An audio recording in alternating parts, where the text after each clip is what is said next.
2 ദിവസം കാണാണ്ടായപ്പോഴേക്കും എനിക്ക് മെസ്സേജസൊക്കെ വന്നു തുടങ്ങി ട്ടോ. എന്ത് പറ്റി? എന്താ വീഡിയോസൊന്നും ഇടാത്തെ? കണ്ണൻകുട്ടനെ കാണാതിരിക്കാൻ പറ്റുന്നില്ല എന്നൊക്കെ പറഞ്ഞിട്ടുള്ള മെസ്സേജസൊക്കെ വരുന്നുണ്ട്. സത്യം പറഞ്ഞാൽ മെസ്സേജ് പോലും നോക്കാൻ പറ്റാത്തൊരവസ്ഥയിലായിരുന്നു. എൻ്റെ പുതിയ ഫോൺ എടുത്ത കാര്യം ഞാൻ പറഞ്ഞിട്ടുണ്ടായിരുന്നു അല്ലേ. അപ്പോൾ അതിലേക്ക് നമ്മുടെ വാട്സപ്പും കാര്യങ്ങളൊക്കെ മാറ്റുന്നതിന് വേണ്ടിയിട്ട് കുറച്ചൊരു വള്ളിക്കെട്ടിലായിരുന്നു കേട്ടോ ഞാൻ.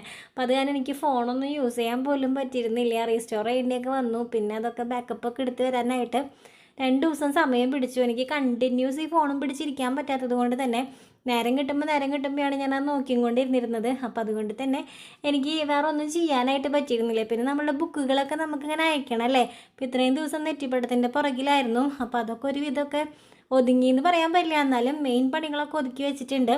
പിന്നെ നമ്മുടെ ബുക്കുകൾ അയക്കണം. അതിനോടൊപ്പം തന്നെ നമ്മളുടെ പ്രോഗ്രാമിൻ്റെ വീഡിയോ ഞാൻ ഇട്ടിട്ടില്ലേ, ലോങ് വീഡിയോ ആയിട്ട് തന്നെ ഇടാം. അപ്പോൾ അതിൻ്റെ വീഡിയോസൊക്കെ നമുക്ക് ഇങ്ങനെ ഡൗൺലോഡ് ആക്കി വരുന്നേ ഉള്ളൂ കേട്ടോ.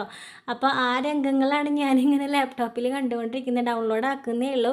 അപ്പോൾ അത് കുറച്ച് ദിവസം കഴിയുമ്പോഴേക്കും ഞാൻ ലോങ് വീഡിയോ ആയിട്ട് തന്നെ അന്നത്തെ ദിവസത്തെ സന്തോഷങ്ങളെല്ലാം തന്നെ എനിക്ക് വരാത്തവരിലേക്കും എത്തിക്കണം എന്ന് നല്ല ആഗ്രഹമുണ്ട്. അപ്പോൾ അതുകൊണ്ട് തന്നെ എല്ലാ വീഡിയോസും ഇരുന്ന് ഡൗൺലോഡ് ആക്കിക്കൊണ്ടിരിക്കുകയാണ് കേട്ടോ. ഇനി വേണം എഡിറ്റ് ചെയ്ത് നിങ്ങളിലേക്ക് എത്തിക്കാനായിട്ട്. അപ്പോൾ ഫോണിൻ്റെ കാര്യം ചെറിയ രീതിയിലൊക്കെ തീരുമാനമായിട്ടുണ്ട്. ഇനിയും അതിലൊരുപാട് പണികളുണ്ട്. നമ്മൾ പുതിയ ഫോൺ വാങ്ങി വരുമ്പോൾ പിന്നെ അതിൻ്റെ എല്ലാ സെറ്റപ്പും നമ്മളുടെ കയ്യിലേക്ക് വഴങ്ങുന്ന രീതിയിലാക്കി എടുക്കാനായിട്ട് നമുക്ക് കുറച്ച് സമയം എടുക്കും അല്ലേ. അത് മാത്രമാണെങ്കിൽ നമുക്ക് കുഴപ്പമില്ല, അതും പിടിച്ച് വെച്ചിരിക്കുകയായിരുന്നു. ഇപ്പം എന്നെ സംബന്ധിച്ചിട്ട് എനിക്ക് ചുറ്റിനും പണികളാണ്, എനിക്ക് ചുറ്റിനും കാര്യങ്ങളാണ്. അപ്പോൾ ഇതൊക്കെ നമുക്ക് നാളേക്ക് കൊറിയർ അയക്കാനുള്ള പുസ്തകങ്ങളാണ് കേട്ടോ. അപ്പോൾ എല്ലാവരും ചോദിക്കുന്നുണ്ട് ഓർഡറൊക്കെ വരുന്നുണ്ടോ, പുസ്തകമൊക്കെ പോയോ എന്നൊക്കെ ചോദിക്കുന്നുണ്ട്. ഓർഡറുകളൊക്കെ നല്ലതുപോലെ വരുന്നുണ്ട്. പുസ്തകമൊക്കെ ഇനിയും നമ്മൾ പ്രിൻ്റ് എടുത്തത് ബാലൻസ് ഇനി ഇരിക്കുന്നുണ്ട്. അപ്പോൾ ആവശ്യമുള്ളവരൊക്കെ എൻ്റെ അടുത്ത് വന്ന് മെസ്സേജ് ഇടാം കേട്ടോ. ഞാൻ താഴെ കൊടുത്തിരിക്കുന്ന വാട്സപ്പ് നമ്പറിൽ വന്ന് മെസ്സേജ് ഇട്ട് കഴിഞ്ഞ് കഴിഞ്ഞാൽ നിങ്ങൾക്ക് ഞാൻ പുസ്തകം എത്തിച്ചു തരാം. കണ്ണൻകുട്ടിയുടെ ചിരിയൊക്കെ തിരികെ വന്നിട്ടുണ്ട് കേട്ടോ. ആൾ ഹാപ്പി ആയി തുടങ്ങുന്നുണ്ട്. അതങ്ങനെയാണ്, ഒന്നും പെർമനൻ്റ് അല്ലല്ലോ, എല്ലാം മാറി മറിഞ്ഞുകൊണ്ടിരിക്കില്ലേ.